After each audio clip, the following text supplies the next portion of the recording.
아멘. 복음서에 보면 안식일 이야기가 기록되어 있습니다. 신학적으로나 또 성경의 소제목으로 보면 안식일 논쟁이라고도 하죠. 하나님은 자신의 아들의 생명을 내어주셔서라도 한 사람을 살리시려는데, 그보다 큰 가치와 사랑이 없는데 은혜를 먼저 받았던 사람들은 늘 법을 만들고 자기의 유익을 위해서 생명을 소중하게 여기지 않습니다.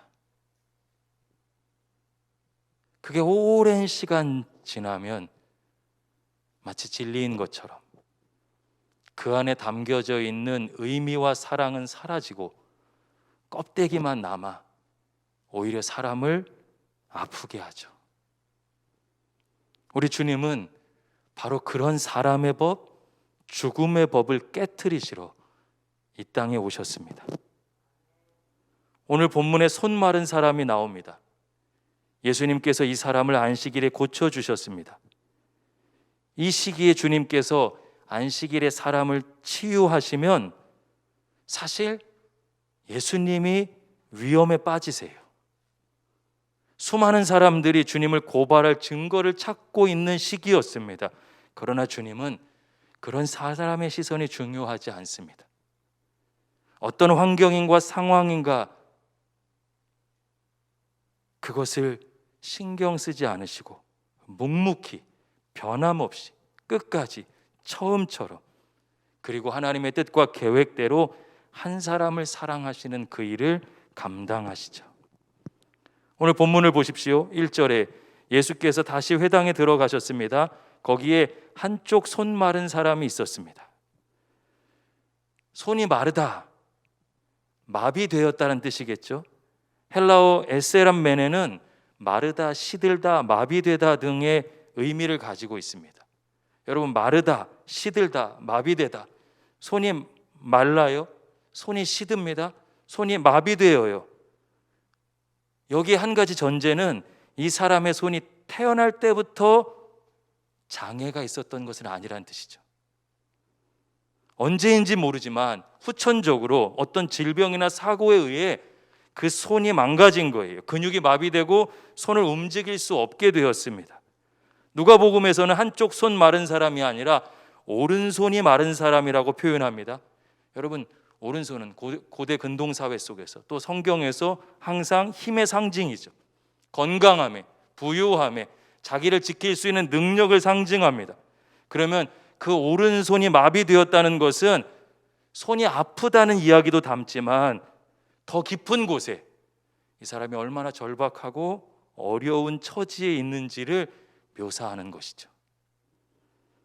어떤 학자 중에는 중풍병이었다고도 합니다. 그러나 저는 병명은 중요하지 않은 것 같아요. 성경이 말하려고 하는 것은 어떤 병이냐, 얼마나 아프냐, 육신만 이야기하는 것이 아니라 그 마비된 손 때문에 그가 겪고 있는 고통스러운 삶의 처지입니다. 성경은 그 얘기하고 싶은 거예요. 잠언 31장 31절에 보면 그 손의 열매가 그에게 돌아간다고 합니다. 그 손의 열매가 그에게 돌아가요. 손이 일한 것은 그 자신입니다. 손과 그 사람의 삶, 그 사람의 업적, 그 사람이 누리는 것은 떨어져 있지 않아요. 외경인 히브리 복음서를 보면 오늘 동일한 이야기가 기록되어 있는데요. 이 손이 마비되어 가는 사람이 예수님께 이런 얘기를 하고 있습니다. 예수님, 저는 미장이었습니다. 제 손으로 생계를 마련했지요. 그런데 어느 날 이렇게 손이 마비되어 버렸어요.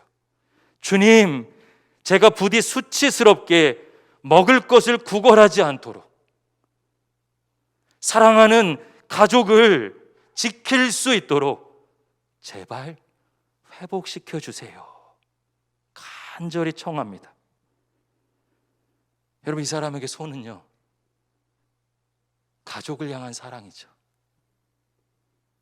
가족과 누릴 수 있는 평안이죠.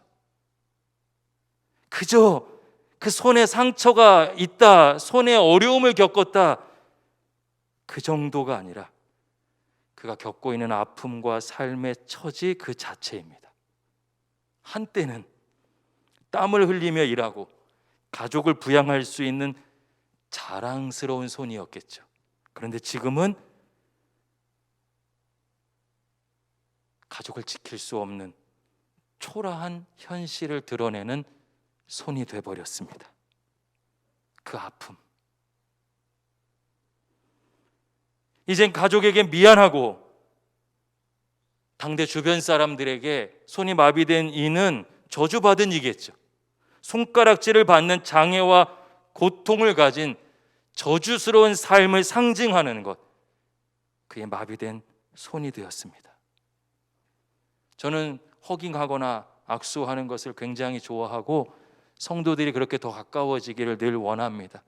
요즘 그렇지 못한 그런 상황이지만 여러분, 악수한다는 것은 뭐예요? 나 너를 해할 것이 없다, 그럴 마음이 없다, 또 온기를 나누는 것이죠. 관계입니다. 손이 마비되었다라는 것 조금 더 묵상해 보면 이 사람은 누구와도 손잡을 수 없는 관계의 단절, 외로움 속에 있어요. 누군가 탁 때리려고 합니다. 여러분 믿어지시지 않겠지만 제가 무려 태권도가 3단이에요. 그것도 초등학교 6학년 때. 제가 선수 시절 사진을 다음 주에 한번 띄워볼까요? 이런 거짓말을 하나, 막 이런 눈초리입니다. 누가 딱 때리려고 하면 어떻게 해요? 손이 탁 막죠. 마비돼 있어요. 자신을 지킬 수 있는 가장 기본적인 방어와 안전으로부터 소외된 사람, 그것이 오늘 한쪽 손이 마른 사람의 상황입니다. 그런 그를 향해서 주님께서 뭐라고 하시는 거예요? 내 손을 내밀어라.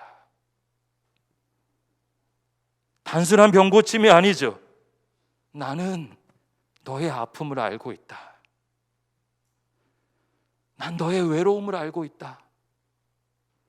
난 너의 고단함을 알고 있다. 다른 사람들은 다 버려도 나는 결코 너를 포기하지 않는다. 내가 너를 사랑한다. 내게로 오라. 내게로 오라. 내게 너의 그 아픔을 내밀어라 하시는 주님의 사랑이 내 손을 내밀라 하는 우리 주님의 음성에 담겨져 있는 줄로 믿습니다. 예수님께서 그를 한가운데 세우시고 내 손을 내밀라 하셨죠? 손을 내밀었습니다. 그 사람이 손을 내밀었어요. 평상시 같았으면 그 손은 감추고 싶죠. 그런 아픔이 없는 것처럼 살아가고 싶겠죠. 여러분, 목회하면서 가장 마음 아픈 것 중에 하나가 우리가 아무렇지도 않은 척 하는 거예요. 아픔을 나눠야 하는데, 내 속사람을 끄집어내야 하는데, 이곳에만 오면 누가 알까 봐 아무렇지도 않은 척 합니다. 피하죠. 공동체에 있고 싶지 않아요. 이해가 됩니다. 담임 목사 되고 나서 10여 년 동안 가장 아파하는 사람들에게 제일 많이 들은 부탁이 있어요. 목사님, 교회에는 알리지 말아주세요. 그곳에 위로가 있었다면, 그곳에 치유가 있었다면, 그곳에 용납이 있었다면 우리 마음이, 목사님 어떻게든 알려주세요. 사람들에게 다 알려주세요. 마음을 나눴겠죠. 주님이 내 손을 내밀라 하자 그가 두렵고 떨리는 마음 가운데도 손을 내밉니다. 자신의 마음을 짓누르고 있는 모든 낙심과 두려움과 고통과 모멸감까지도 주님께 맡길 수 있는 것입니다. 그 아픔, 자신의 있는 모습 그대로 주님께 맡겼을 때 내밀었을 때, 보여드렸을 때 우리 주님은 안아주시고 세상에서 얻을 수 없는 치유와 회복의 역사로 그와 함께해 주신 줄로 믿습니다. 여전히 쉽지 않은 일들이 우리 가운데 있습니다. 생각지 못했던 일들이 여러분의 오늘을 압박하고 있죠. 그러나 여러분, 성경은 오늘도 우리에게 말씀해 주시고 계시는 것이에요. 우리 주님은 여러분의 그 고난을 알고 계십니다. 여러분의 고단함도 상처도 아픔도 그 선을 감추고 싶은 마음까지도 알고 계시기에 오늘 우리를 향해서도 동일하게 말씀하시죠. 내 손을 내밀라. 우리의 아픔을 아십니다. 아니, 나를 아셔요. 어떤 환경과 상황 속에서도 나의 아픔을 이해하고 받아주시며 치유하시는 분으로 그분이 이 땅에 오셨죠. 2021년 어버이 주일입니다. 이 시대에 여러분, 장년으로 살아간다는 것이, 또 은퇴 후에 노년의 삶을 살아간다는 것이 얼마나 쉽지 않습니까? 상황도 환경도 물질도 건강도 어느 것 하나 안전하고 평안한 것이 없습니다.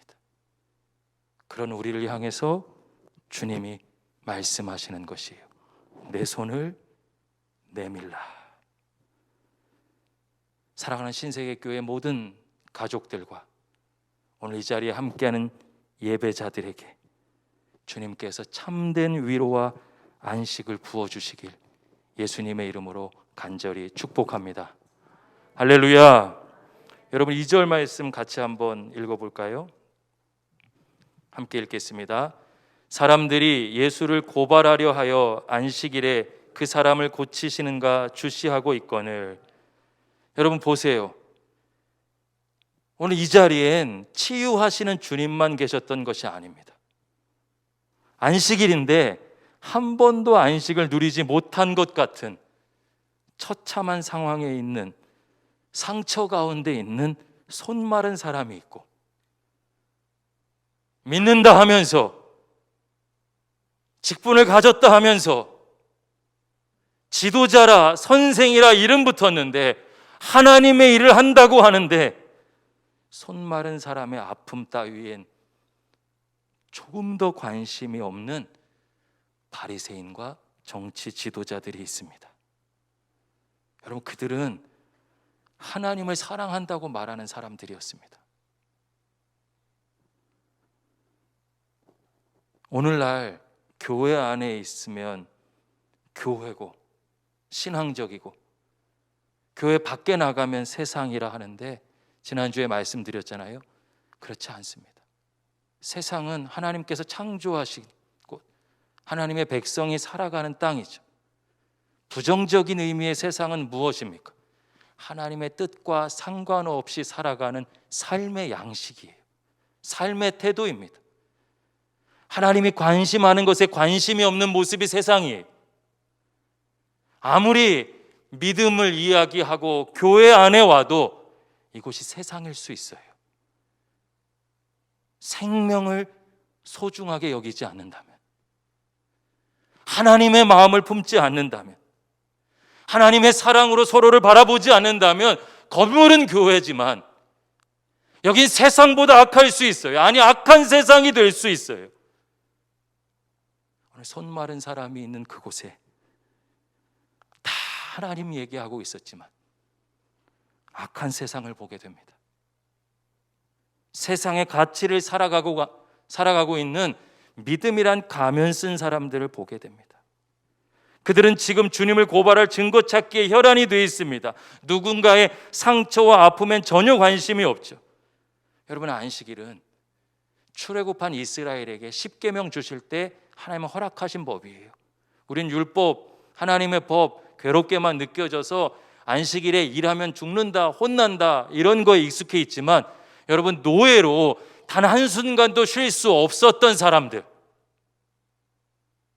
권력과 폭력에 의해서 일해야 됐기 때문에 자기의 가정과 가장 기본적인 생명조차 지킬 수 없는 그들에게 쉼을 주신 분, 생명을 지킬 수 있는 은혜를 주신 분, 우리가 익숙한 구원이라는 단어, 구원을 주신 분, 유일한 분이 하나님이시죠. 안식일을 지켜라. 너만이 아니라 내 남종과 여종도 쉬게 하고, 너희 집에 찾아온 나그네도 쉬게 하고, 짐승도 쉬게 해라. 안식일은 하나님이 보장하시는 쉼이에요. 세상의 어떤 권력과 물질과 가치가 무너뜨릴 수 없는 생명 살림과 쉼의 안식. 여러분, 신앙적이고 영적인 언어로만 예배한다, 그런 쉼보다 더 넓은 의미로 육신과 마음, 모든 외부적인 힘으로부터 지켜주시는 안식, 그리고 그것이 하나님께로부터만 가능하기에 안식일을 지킨다는 것은 하나님을 예배하는 것에서, 하나님을 인정하는 믿음에서 출발하는 것이죠. 그런데 그 안식일 날 쉼을 누려본 적이 없는 거예요. 누구도 용납해 주지 않아서, 누구도 관심 갖지 않아서, 오히려 저주하고 미워하고 정죄하고 지적하기 때문에, 그때 우리 주님이 그런 그들을 향해서 질문하시죠. 안식일에 선을 행하는 것과 악을 행하는 것 중 어느 것이 옳으냐? 생명을 구하는 것과 죽이는 것, 그 둘 중에 무엇이 옳으냐? 여기서 옳다는 것, 의로운 것이죠. 여러분, 의로운 분은 하나님밖에 없으시죠. 어떤 것이 하나님이 원하시는 것인가? 어떤 것이 하나님의 뜻에 맞는가? 묻고 계신 것이에요. 그럼에도 불구하고 여전히 예수님을 고발할 증거만 찾는 그 긴박한 상황 속에서 우리 주님은 손 마른 사람을 향해서 한가운데 일어서라 말씀하십니다. 안식을 누리지 못하는 그의 아픔을 아시는 것이죠. 사람의 욕심과 하나님을 거부하고 이 종교적인 허울 속에서 생명을 향한 사랑도 관심도 쉼도 사라진 것을 아시기에 어떤 대가를 치르게 된다 할지라도, 그것이 십자가 죽음일지라도 그 사람을 향한 사랑으로 손을 내밀라 말씀하고 계십니다. 사랑하는 여러분, 전 그런 마음이 들었습니다. 만약 이 손 마른 사람에게 사랑과 관심, 섬김과 용납의 공동체가 있었다면 이 사람의 삶은 어땠을까? 신앙생활 어차피 혼자 하는 것이다 말씀하시는 분들이 많아요. 목회하면서 느끼는 것인데, 잘못된 이야기, 성경에서 벗어난 이야기일수록 진리인 것처럼 오랫동안 전승이 돼요.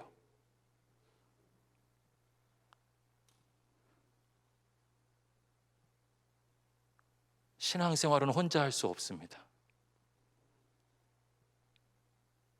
신앙생활은 처음부터 공동체였습니다. 신앙생활은 마치 어떤 것이 옳으냐, 선을 행하는 것이냐, 악을 행하는 것이냐, 생명을 살리는 것이냐, 생명을 죽이는 것이냐, 사랑하는 것이냐, 미워하는 것이냐, 어떤 게 하나님의 뜻이냐 묻는 질문 앞에 내가 그대로 드러나는 사건입니다. 괜찮은 줄 알고 멋진 척하고 살았는데 하나님과 상관없었던 내 모습이 드러나는 사건입니다.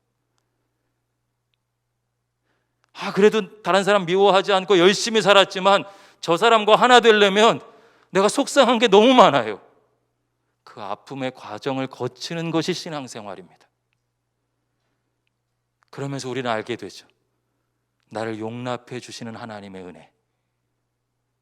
그런 나를 위해서, 내가 완벽하지 않은데, 모자란데, 내가 죄 덩어리인데, 그런 나를 위해서 피 흘려주신 예수 그리스도의 십자가가 얼마나 큰 은혜인지 깨닫게 될 때 비로소 우리는 겸손하다는 것이 무엇인지 알게 되죠. 공동체를 통해서 위로를 경험하고, 공동체를 통해서 나의 속사람의 진짜 모습이 드러나고, 아파도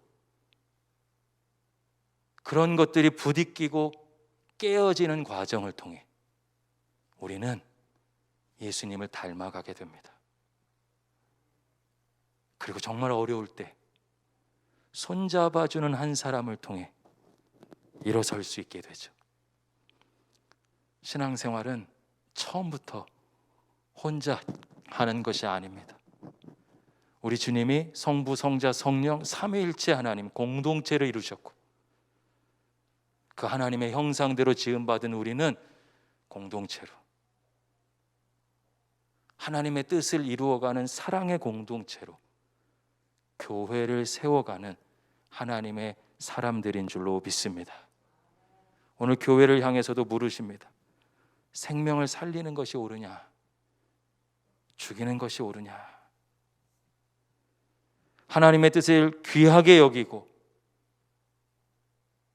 내 뜻을 내려놓고 순종하는 것이 옳으냐? 내 뜻을 위해서라면 하나님도 대적할 수 있고 교회도 분탕칠 칠 수 있는 것이 옳으냐? 생명을 살리는 것이 옳으냐? 미워하고 정죄하고 죽이는 것이 옳으냐?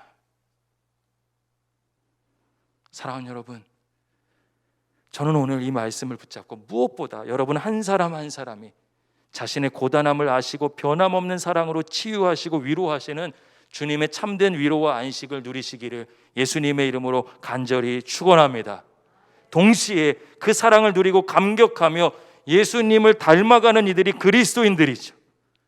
예수님은 전통이나 사람의 생각에 사로잡혀 있는 죽은 신앙이 아니라 때로는 아플지라도 그 과정이 힘들지라도 하나 되고 생명을 살리고 하나님께서 기뻐하시는 공동체를 세워가는 그런 살아있는 생명력 있는 신앙을 전하셨고 보이셨고 증언하셨고 우리에게 허락해 주셨고 우리에게 기대하고 계십니다. 주님은 오늘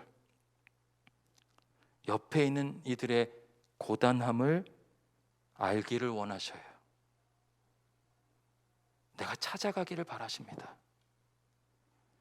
오늘 주일입니다. 여러분 한 사람 한 사람 마음속에 있는 그 아픔과 상처를 감출 수밖에 없는 공동체입니까? 나눌 수 있는 공동체입니까?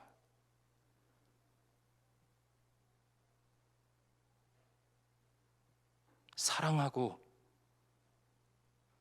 용납하며 우리의 부족함을 인정해주는 그런 시도를 하는 교회입니까? 모른 척하며 내 삶을 향해서만 달려가는 그런 교회입니까?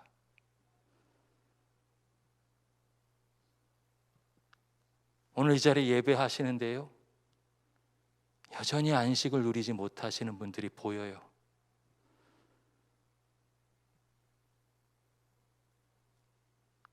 우리 아버지의 마음이 어떠실까요? 주일에조차 평안을 누리지 못하는 자녀를 보시며 우리 아버지의 마음은 어떠실까요? 사랑하는 여러분, 교회는 불완전합니다. 우리에게 사명과 선물로 주셨죠. 함께 세워갈 수 있기를 예수님의 이름으로 간절히 소망합니다. 할렐루야. 여러분 기도 제목처럼 나누고 오늘 말씀을 정리하고 싶습니다. 2021년은 앞으로 신세계 공동체의 새로운 20년을 준비하는 장로, 권사, 안수 집사를 세우는 해입니다. 전 차라리 직분이 없었으면 좋겠다 생각한 적도 많아요. 우리 교회가 직분이 없는 교회는 아니죠. 그러면 없애려고 에너지를 소비하는 것보다 바르게 세우는 것이 중요하겠다라고 마음먹었습니다. 누가 리더가 되어야 할까요? 하나님은 모두를 부르셨는데 두렵고 떨리죠.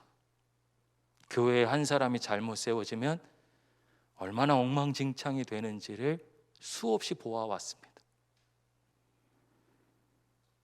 하나님이 저한테 마치 오늘 본문을 통해서 이런 기준을 주신 것 같아요. 유목사, 생명을 살리는 사람을 세울 거야? 죽이는 사람을 세울 거야? 옆에 있는 지체의 아픔을 공감할 줄 아는 사람을 세울 거야? 자기 신앙의 유익만 구하는 사람을 세울 거야? 선을 행한다면 어려워도 순종하는 사람을 세울 거야? 아니면 현실의 문제라면 악을 행하거나 선을 행하지 않는 것을 묵인할 수 있는 그런 사람을 세울 거야?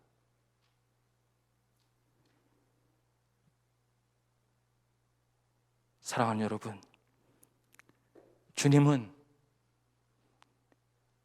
내가 주님의 은혜와 치유를 통해 회복되길 원하시고 나를 통해서 또 다른 사람이 세워지기를 원하십니다.